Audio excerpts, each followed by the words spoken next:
doing something. I'm working something out. I'm planning something. I'm doing it. And if you put your 2 cents in it, sometimes it's difficult because you know that you can have a word, but your word ain't who they need to be listening to. They need to be hearing God's voice. And sometimes we think because we represent God, we can speak for God all the time. Think about this. I'm not teaching on ambassadorship, but I taught this before. Even as an ambassador, when you're sent to a different country, you're supposed to talk when it's time. You don't just run around in that country just running your mouth, because you represent the king. Every word come out your mouth, they hold the king accountable for it because you're singing his behalf. That's why the Bible talks about every idle word. Okay, y'all think y'all bother you when I'm telling you about these scriptures. You will be accountable for every idle word. Every word that God didn't tell you to say, you said something different, you're going to be responsible for it. Because God is going to ask you, why did you say that? Because I never told you to say that. I'm never going to make it. You're going to hold accountable for that. Why? Because God never told you you was never going to make it. He told you you was victorious. He told you you was a winner. He never told you those things. He never gave you defeated. But the minute you start talking, you're going to give an account for it. Because God wants to know why you said it. Okay, I'm a preach, Pastor Ray. I said to myself, preach, Pastor Ray. You the bomb, Pastor Ray. Gary, as Deacon Gary said all the time, I slapped my own self high five.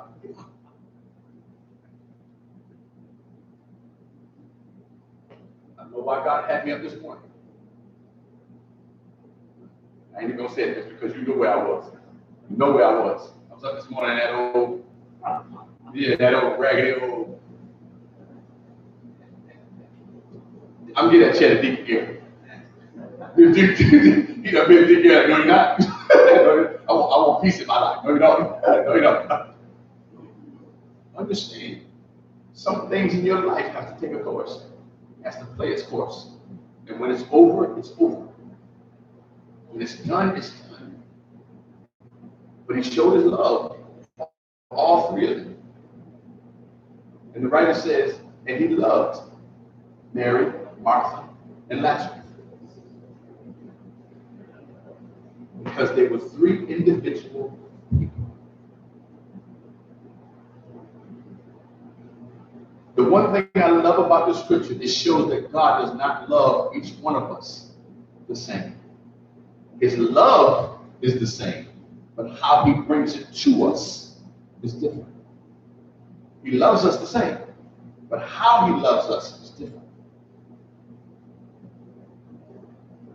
For God so loved the world.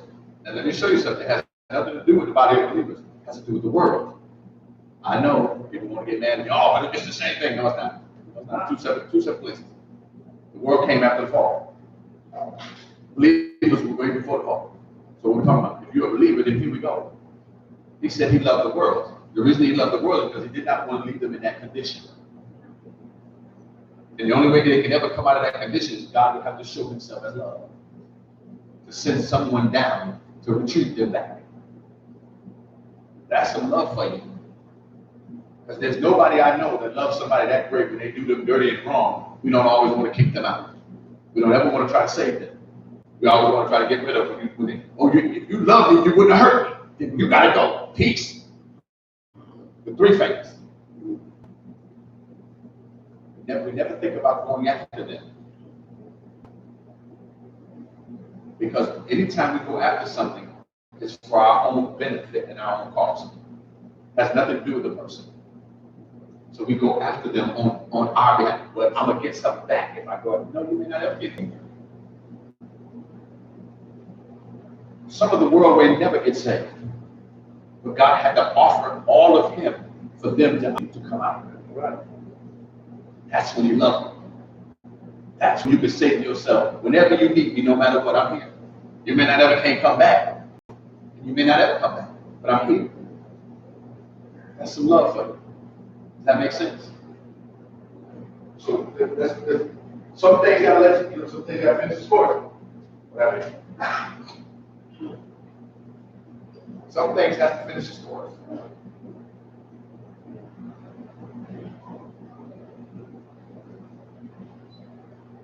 He said, the sickness is not unto death. Go ahead and keep reading.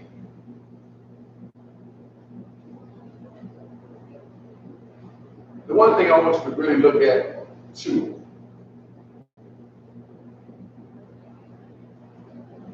is this. We talked about mentioning that God loved them separately. But we also want to talk about this.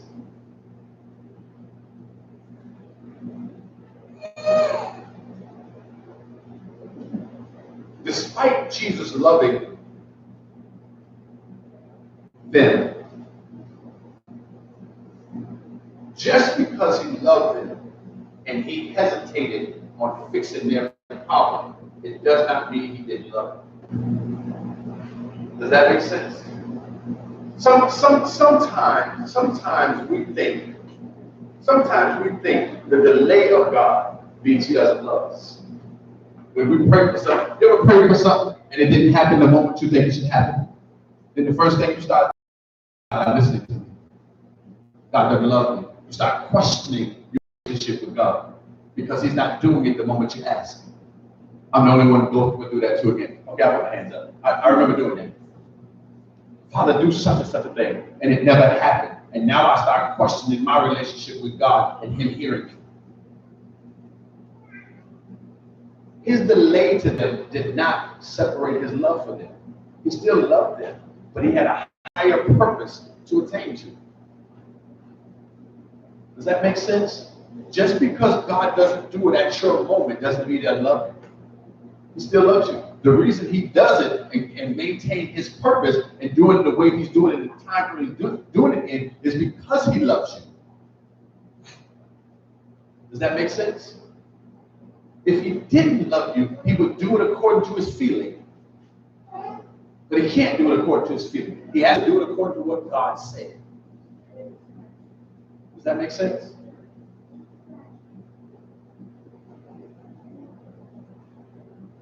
So he's talking to his disciples someplace else. And he's making his way back to where Lazarus is. And while he's on his way there, we told the story before, he's talking to Thomas, and he's talking to all those that are with him, and he's on his way there. And, Thomas made some curious statements, and, we're not going to tackle that anymore because we've already tackled it. Thomas made some statements about, okay, Lord, I guess we'll die with him, and, we'll go there, we'll die with him, and all that kind of stuff. Thomas didn't understand what he was looking at, didn't understand what he was talking about, but he knew his faithfulness to God is what he wanted to do, exactly what he wanted to do. So Jesus now shows up. It's 4 days later. Now, think about this. Some things in your life, Jesus finally shows up in. Unlike us, who are not going to tell the truth. Unlike who are not going to tell the truth. When Jesus showed up 4 days later, Martha had a little problem. Didn't mean she didn't love him, but she had a little problem with his love towards her. Now, we dare not say that. We dare not come up with the idea that, oh, I ain't never had a problem with Jesus when he showed up. No, I'm going to talk about me. I've had some discussions with Jesus on his time of showing up. You're just now showing up? How come? Why didn't you show up in that moment that I really needed you? When everything was hurting and the passion and the pain and my heart was acting off, why didn't you show up then? But you show up when I got a little peace. When everything is just dying down, I'm finally recognizing, now you show up. Anybody ever been there? Okay. That's where I've been there. I done had to have spiritual counseling or prayer with that. You're just not showing up. Because I done prayed to you for 3 days straight. In agony and hurt and disappointment and frustration. I've been on my knees, I've fasted, I've done all the things, and I'm still waiting for you to come. And all of a sudden you show up when I finally get up and say, you know what? I'm not going to do this anymore. You done caught it, right? You done caught it, right? I thought I was the only one here. You done caught it now. Now you show up when I done made up my mind. Now I'm not going through this anymore. Now he shows up. He's big and bold, happy and festive. Hey, Martha. Hey, Mary. How y'all doing over here? Not even with a humble heart and knowing that somebody done died, you come in here smiling. Why are you smiling, Jesus, at my situation? And I'm hurting and agony and pain. Why are you smiling? Because in his heart, he already knows. We just forgot. I'm listening to a song, I think his name is Jason Upton. And in this song, he talks about in the presence of God. In one part of the song, he says, while I was walking, I must have forgot. I must have went the wrong way. And I ended up out of your presence. And now I'm out of your presence. And while I'm out of your presence, things just don't seem like it's happening the way it's supposed to be. And part of the song says, in your presence, that's where I belong. Seeking your face. And I realized, I was praying the other day, and God reminded me of things that he had already done in the assignments that things have on the earth. Everyone that's sitting on the earth is sitting on the earth in an environment. You're sitting on the earth in an environment that you can live and breathe in. It's called the earth. You can't live and breathe and act right in the world. That was never your environment. That was never where God put you. That's why you can't survive. That's why you can't focus. That's why you're frustrated. Because when you're in the world, and remember what I say the world is. Don't nobody want to talk to me? It's Mother's Day. I know I got to go. Mindset and a culture. That's the world. If you have the same mind that was in Christ Jesus, then you can't have the same mind that the world has. So when you're out of your culture, when you're out of your environment, you can't survive. I heard God tell me the other day, fish belong in the water. They don't need to go to no swimming class. They don't need to go to no swimming expedition. They don't need to go to no swimming counseling. They don't need to go to no swimming conference. They don't need to do any of those things. All you need to do is point them to water. And when they get there, they will do exactly what's in them. Swim. Birds can't fly in water. But he reminded me, they have an environment that I put them in, and they can fly in that environment. They have no problems flying in that environment. I know you're catching this, right? But then I'm talking to God. He said, the reason you're having struggles is because you're out of your, okay, y'all going to say it. You're out of your environment. I said, well, Lord, whoa, wait, Lord. And so now I jumped up and tried to figure out where I was sitting at. If you see it, because that's the first thing we think, being out of the environment means you sin. That's the first thing we think. Why? Because it is. Why? Because we've missed the mark somewhere. God sent you somewhere. We've broken the law somewhere. God sent you somewhere. You were supposed to be in this place. You ended up someplace else. Now we call it trespass. Now you're in a place that you have no business in because the world never invited you into the... I said I was going to get that without it. I promise you I'm going to try to get it out. It's not going to... No, Dixie, I'm at the door. I'm at the door. The reason we are struggling in some of the things is because we still have the mindset of the world. That's not your environment.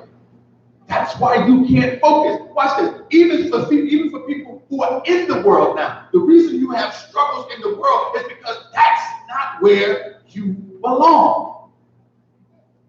That's never where God sent you. That's where you ended up at. That's why you have trespass.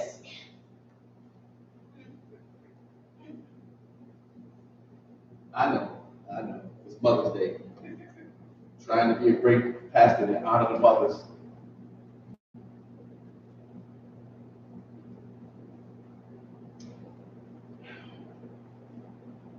Oh, we're going to get ready.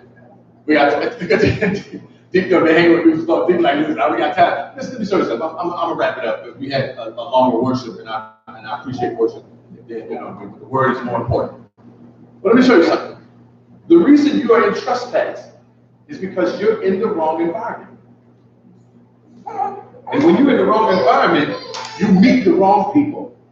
And when you meet the wrong people, they put things in your life or they introduce things to your life that has no business or belong to your life. And when you adapt them, you become just like Luke 15, the prodigal son. And the Bible says he joined himself with that citizen.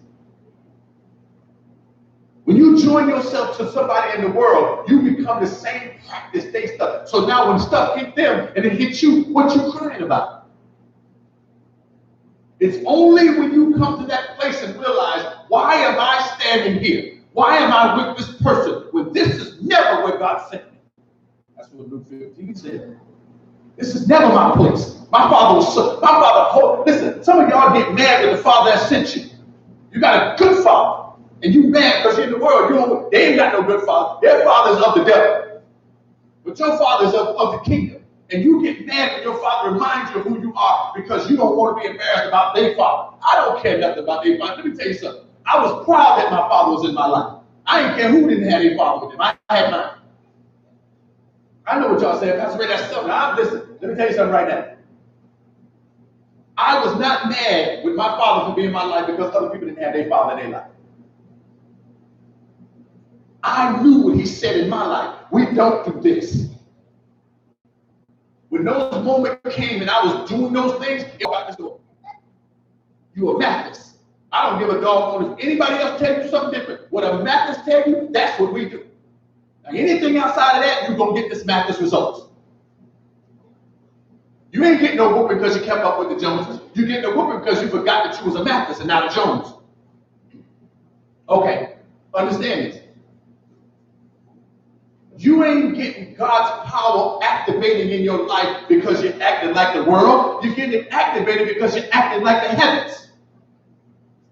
Oh, you want me to say that again? I said it. Listen, at some point you got to realize God is coming after you because he is your father. He's the source and the sustainer. If he's the source where you get all things from, and he's the one that sustains you from the sources that he's given you, what are you talking about? What you mad at? I would be grateful for a father like that. Instead of one that comes to me and tell me all kind of lies. You don't have to act like that, dude. You know that ain't really you. Look at your life. You ain't really that pretty. You ain't really all that. You don't really know that. What type of father would you rather have? One that sit there and lie to you? You're not going to make it. Or one that tells you you're going to always make it. You're the one that I'm looking for. You're the one that I put all my stuff in, and guess what? You're going to make it.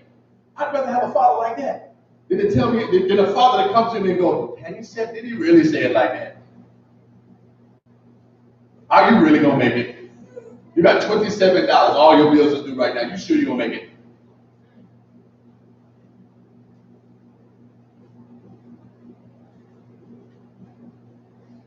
It's a good father. Some things in your life, you have to let it run its course. If you don't let it run its course, you're going to fall back in. You're not in your environment. You're catching it hard too. You're not in your environment.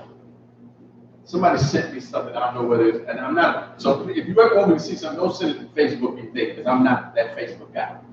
Send it to me, whatever. I mean, I look at it every now and again. Somebody sent me, I think it was either on Facebook or something, where fish was out of water. And this fish did everything it could to get back to that water. It flopped, it flipped, it did. Nobody helped it, nobody assisted, but it was the determination of the fish to get back to its environment. I looked at that thing and I said, how determined are we to get back into our environment, which is the kingdom? How determined are we? This fish was struggling. This fish was begging. This fish was flopping. He was doing everything he can. And it would be nice if somebody would have just scooped him up and threw him back in the water.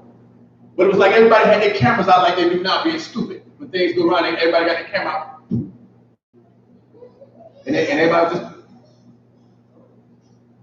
And I know in that fish still language, you know what I'm saying? If somebody could just give me a hand and throw me in, I'd be grateful. But the fish had to do it himself. You want me to tell you why? Because once he reached his environment, he realized it wasn't nothing but the power of God that gave him strength to get back to his environment. And when he got back to his environment, he became who he was. He swam again. You have to realize there's some things in your life is not suitable for your environment. That's not your environment. The world is not alcohol, it's not your environment. The sip ain't your environment. I ain't mad if you sip. I'm not mad at you. Everybody got some things they need to let go. But I'm trying to let you know, that's not your environment. The reason you can't thrive there is because that's not where you belong. And I know everybody mad at me. It's okay.